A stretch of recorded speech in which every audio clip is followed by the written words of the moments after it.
A última vez que ele viu ele estava com 1 ano e meio. Isso a gente foi no fórum assinar a papelada e tudo e tal, e ele estava com a minha mãe. E ele conversa com a minha mãe, pelo menos conversava com a minha mãe e tudo. E a minha mãe passou por ele com o Gabriel e ele virou o rosto. Ele não abençoou, ele não falou, ele simplesmente virou o rosto.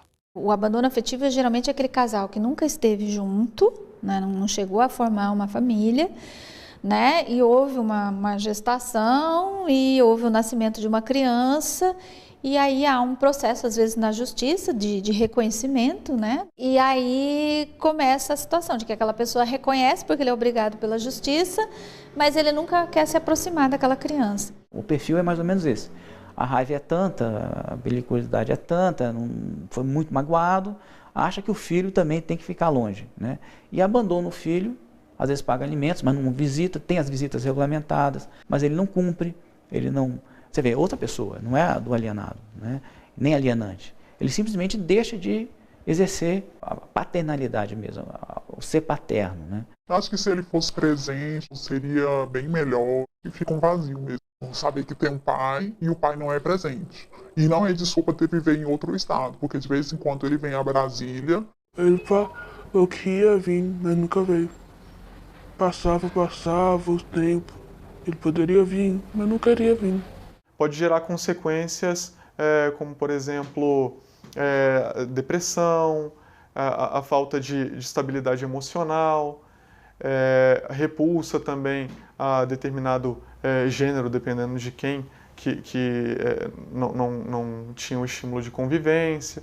Então são situações muito complexas que afetam muito o psicológico da criança ou do adolescente e comprometem a sua formação como ser humano. Já está provado que pessoas já com 30, 40, ou idades até mais avançadas, passam a sofrer ou a ter, ou têm desde cedo, doenças psicológicas e emocionais e dificuldades e síndrome disso, daquilo outro, em virtude desse abandono afetivo. E aí tem entrado na justiça e pedido indenização em virtude dessa falta de amor que não lhe foi dada. Amar é faculdade, cuidar é dever. A frase foi usada pela ministra Nancy Andrighi, relatora de um processo julgado pela terceira turma do Superior Tribunal de Justiça em 2012. Na ocasião, os ministros entenderam ser possível exigir indenização por dano moral decorrente de abandono afetivo pelos pais. A decisão inédita condenou o pai a indenizar a filha em R$200 mil. Para mim, o que dá direito à indenização é a prática de um ato ilícito, né? Um ato contrário à lei, contrário à moral, né? Agora, o pai, por exemplo, que residindo no mesmo local, se descuida, não procura o filho, não lhe dá nenhuma assistência moral, né?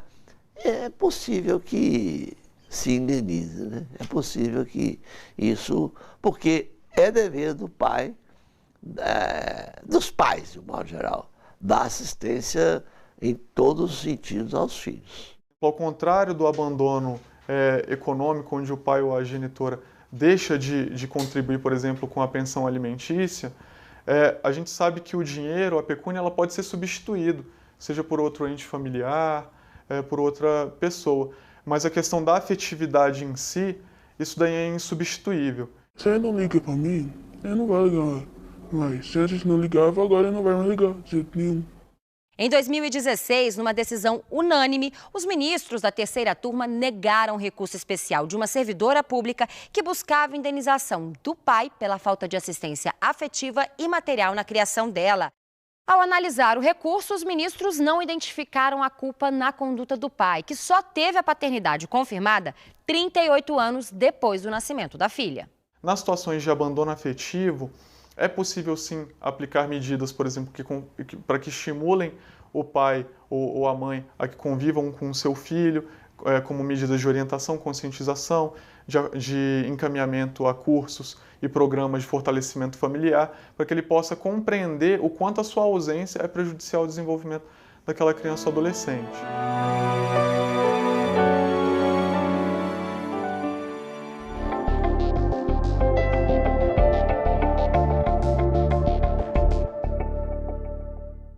mundo moderno gira em torno da velocidade da informação, que precisa ser segura e confiável.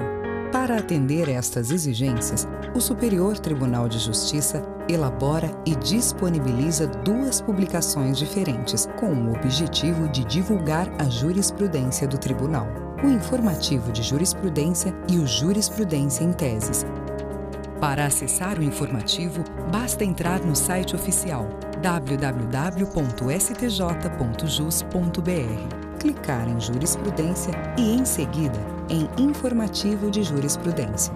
Aqui, você acessa as informações mais recentes sobre súmulas, recursos repetitivos e outros julgados selecionados.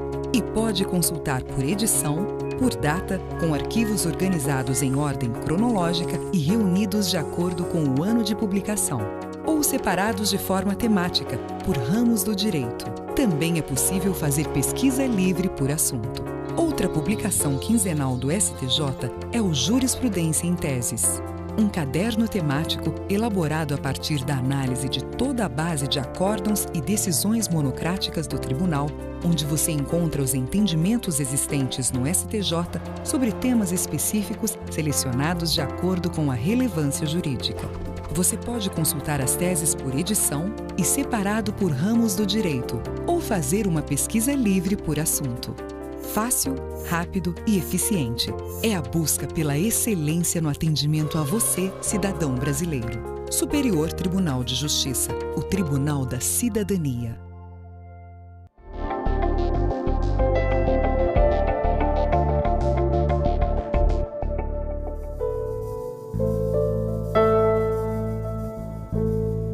Eu tentei proporcionar um dia de boliche. Eu levei meu filho ao shopping. Quando ele saiu do carro, ele se recusou a sair da calçada. E liguei para os meus advogados para saber como proceder naquela situação. Queria realizar a visitação, mas não estava conseguindo realizar a visitação. Enquanto eu falava com os meus advogados, meu filho sai de perto de mim, vai entrando para dentro do shopping. Eu vou acompanhando a uma certa distância. E ele vira a esquina em direção aos cinemas e eu perco contato visual com ele por pouco tempo, desligo a ligação com os meus advogados. Nisso, quando eu viro a esquina, não vejo meu filho. E acionei a segurança do shopping. A segurança do shopping já disponibilizou 3 pessoas, 3 vigilantes, que começaram a varrer, inclusive, banheiros e cinema. Entrar na sala de cinema atrás do meu filho. Liguei para a mãe dele falando: olha, o nosso filho sumiu, se ele te ligar, alguma coisa assim, me avisa, etc. Em 5 minutos ela chegou no shopping. O chefe da segurança chegou e ele perguntou quem era aquela senhora que tinha vindo, estava lá bastante aflita. E eu expliquei que era a mãe do menino. E ele chegou para mim e falou o seguinte: pois ela estava aqui antes do menino desaparecer. Ela já estava no shopping. Chega a informação para mim, por parte desse chefe da segurança, que encontraram uma criança no banheiro feminino, dentro de um box, jogando iPad. Eu perguntei para o chefe da segurança como é que encontraram. Ele falou assim: desde o momento em que eu desconfiei da sua ex-esposa, a gente botou um vigia para ficar olhando ela. Esse vigia percebeu ela pegando água e levando para dentro do banheiro e saindo do banheiro sem a água. A gente imaginou que ela podia estar levando água para a criança. Uma outra pessoa que também trabalha no shopping falou para ele que viu essa mesma mãe pegando o menino no banheiro de deficiente e escondendo o menino dentro do banheiro feminino. A alienação parental é aquela atitude em que um dos pais faz de tudo para quebrar a imagem do outro pai, para a criança. E não precisa ser só o pai, pode ser qualquer parente. Tem pais que não chegam a falar mal diretamente, mas a gente sabe que eles fazem de tudo para minar, digamos assim, para atrapalhar esses encontros, o relacionamento entre a criança e esse outro progenitor que ficou, digamos assim, de fora do núcleo familiar. Sempre são as relações mal resolvidas, né? Fica tudo muito misturado, né? Eles não conseguem separar o que é da ordem do casal, do ex-casal e da relação daquele homem, daquela mulher que são pai e mãe daquele filho. Ele falou assim: eu te dou o divórcio, eu te dou a paz que você quer, se a guarda do Lucas for minha. E naquele momento, Aí ele falou, e ele ainda falou assim, se a guarda do Lucas for minha, mas ele mora com você. Em momento nenhum o Lucas vai vir morar comigo, mas eu quero ter a segurança da guarda ser minha. E eu, querendo sair daquela situação, falei, tudo bem. Aí foi o meu maior erro, foi ter aceitado isso. Até 2015, o Lucas morou comigo e o pai visitando, eu achando que aquela situação já estava completamente resolvida. Quando eu passei férias na casa da minha irmã na Espanha, passei 34 dias e quando eu cheguei o circo estava armado. Ele tinha ido ao fórum, tinha requerido a guarda, atestou que ele possuía a guarda e que eu tinha ido embora do país para me prostituir na Espanha. Eu estava de férias. A criança está num processo de identificação. Ela está construindo a identidade dela como pessoa, né, como ser humano, e ela tem essa identificação tanto do lado do pai quanto do lado da mãe. Né? E aí, então, se um dos dois, né, dessas figuras importantes de identificação, eles são desqualificados, são desprezados, desconsiderados pelo outro, a criança fica muito insegura, muito em dúvida, inclusive, da sua própria identidade. E aí que começa a aparecer os conflitos. Quando eu cheguei, ele falou, não. Vai ao fórum ver o que está acontecendo, porque o Lucas não sai daqui. E ele tinha falado tanta coisa para o Lucas, que o Lucas acreditava em tudo aquilo que estava acontecendo. E o Lucas morou com ele por 6 meses. E foram 6 meses mais terríveis da minha vida e da vida de toda a minha família. Todos os dias ele era ameaçado, porque o pai falava que ele tinha que ficar lá. O Lucas tentava fugir de casa. Em 2010, a alienação parental foi inserida no direito brasileiro. A Lei 12.318 conceitua a alienação parental como a interferência na formação psicológica da criança ou do adolescente, promovida ou induzida por um dos genitores, pelos avós ou pelos que tenham a criança ou adolescente sob a sua autoridade, guarda ou vigilância, para que repudie genitor ou que cause prejuízo ao estabelecimento ou à manutenção de vínculos com este. O primeiro caso de alienação parental chegou ao STJ em um conflito de competência. A mãe, detentora da guarda das crianças, buscava suspender as visitas do pai, alegando que ele seria violento e teria abusado sexualmente da filha. O pai, por sua vez, acusava a ex-mulher de fazer alienação parental.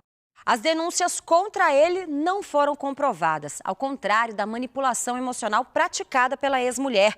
Além de implantar memórias falsas nas crianças, ela se mudou repentinamente de estado, privando o pai do convívio com os filhos.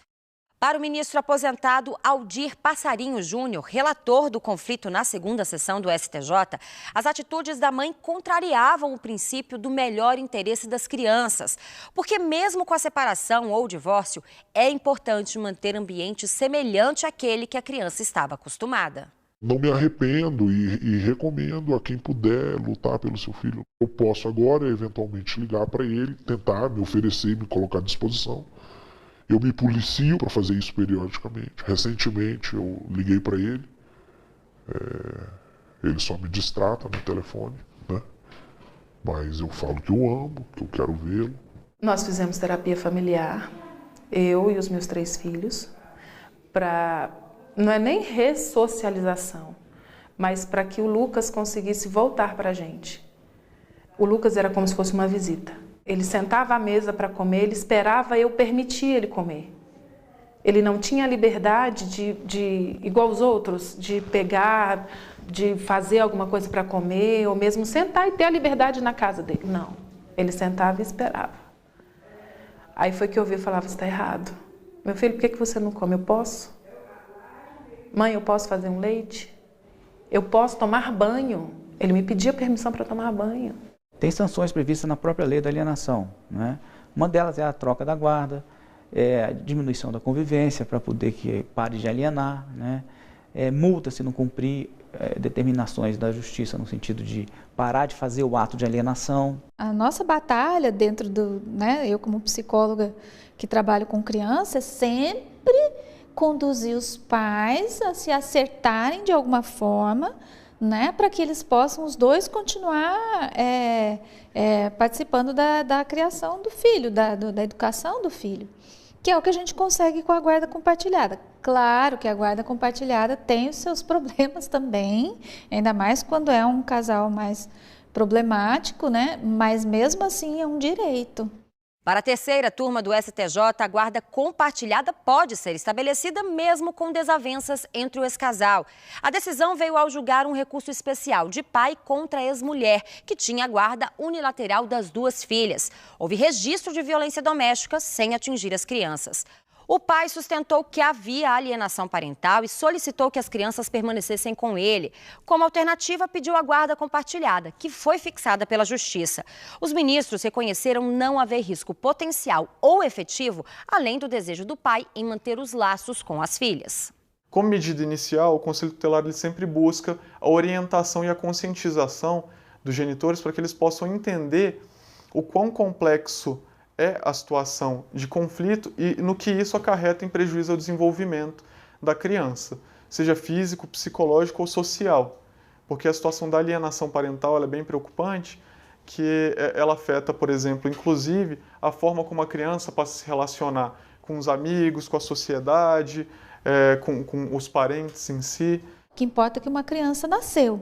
E há um pai e há uma mãe. Há um pai identificado e uma mãe ali, né? E essa criança tem todo o direito de receber o cuidado, o carinho, a atenção, né? Se não for possível, né, que receba essa atenção no sentido do pai vir e fazer a parte dele, compartilhar dessa educação, que pelo menos ele possa financiar isso. E que a criança possa, pelo menos, ter registrado na sua história a existência desse pai e que esse pai foi lá e teve que assumi-la. Eu vejo muito poucas pessoas falarem da dor do pai.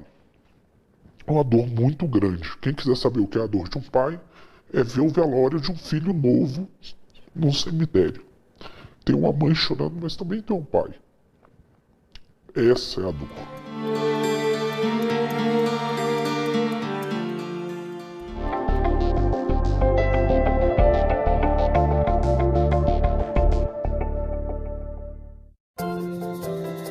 Informação precisa, segura, confiável e direto da fonte.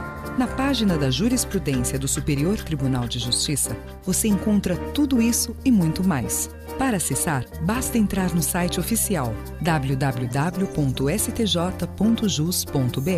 e clicar em Jurisprudência. No link Legislação Aplicada, você encontra o entendimento do STJ sobre a aplicação de determinado dispositivo legal. Isso mesmo, aqui estão os dispositivos legais estudados e anotados com a jurisprudência mais recente do Tribunal. Já no índice remissivo dos recursos repetitivos estão todos os acórdãos dos recursos submetidos ao rito dos repetitivos que já tenham sido publicados. Organizados por ramos do direito, você também pode consultar em pesquisa livre.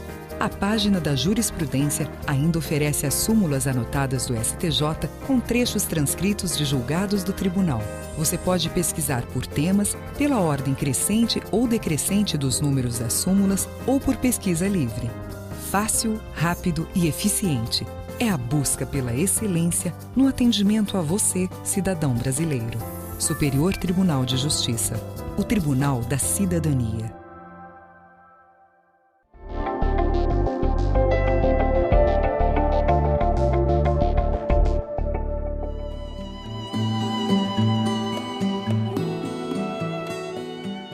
Os costumes mudaram e com a mudança dos costumes também houve uma procura maior, né, a respeito desses temas.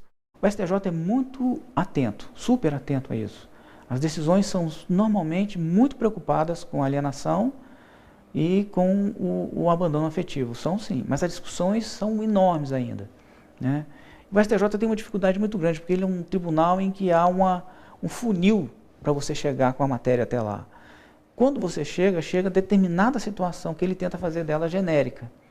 Quando ele consegue fazer isso, veio normalmente até agora, por exemplo, do abandono afetivo, acórdãos maravilhosos, explicando o porquê, etc, etc. A mesma coisa na alienação parental. O STJ normalmente procura ser firme, né? E exige a guarda compartilhada como um dos meios que veio também para ajudar a não haver alienação parental. Tanto que normalmente a primeira coisa que os juízes fazem é dar a guarda compartilhada. Porque as duas os dois pais passam a ter obrigações e a ter que se entender de alguma maneira. Vários processos envolvendo abandono afetivo foram julgados pelos ministros do STJ, mas ainda não há uma jurisprudência sobre o tema. Ao analisarem o processo sobre o assunto, os ministros da terceira turma recomendaram prudência aos magistrados quando forem julgar casos desse tipo. Eles alertaram para a complexidade das relações familiares e ressaltaram que o reconhecimento do dano moral é uma situação excepcionalíssima. Para os ministros, é preciso evitar que o Poder Judiciário seja transformado numa indústria indenizatória. Que tem que ter um cuidado no examinar o contexto que está sob julgamento. Não é erigir o abandono efetivo como uma presunção. O casal se separou e presume-se que o pai... A guarda ficou com a mãe, hoje até a guarda é compartilhada, mas a guarda ficou com a mãe, então não se pode partir de uma presunção, né, de que o pai não deu assistência ao filho. Eu acho que essas presunções são perigosas. Tem que se examinar caso a caso a prova, né, da prática de um ato que conduza a uma indenização do direito comum. Essas decisões, elas demonstram a importância do convívio e o prejuízo que isso pode causar ao desenvolvimento daquela criança ou adolescente e daquele adulto. Então, elas têm um viés de conscientização da população, das famílias, com relação à questão da convivência, mas elas não conseguem suprir realmente aquele prejuízo que foi causado àquela criança ou adolescente ou adulto. Então, elas têm, na verdade, uma questão punitivo-pedagógica mesmo ao adulto que abandonou afetivamente seu filho ou sua filha. A criança que ela fica num processo desse de separação e de alienação ou mesmo do abandono afetivo, essa criança ela precisa do respaldo, ela precisa de alguém que ajude ela a entender o que está acontecendo com a vida dela, alguém que ajude ela a se fortalecer, entendeu? A saber que ela vai poder construir uma história diferente dessa que ela vivenciou, né, com os pais. A criança e o adolescente, eles precisam de coisas mínimas para sua formação.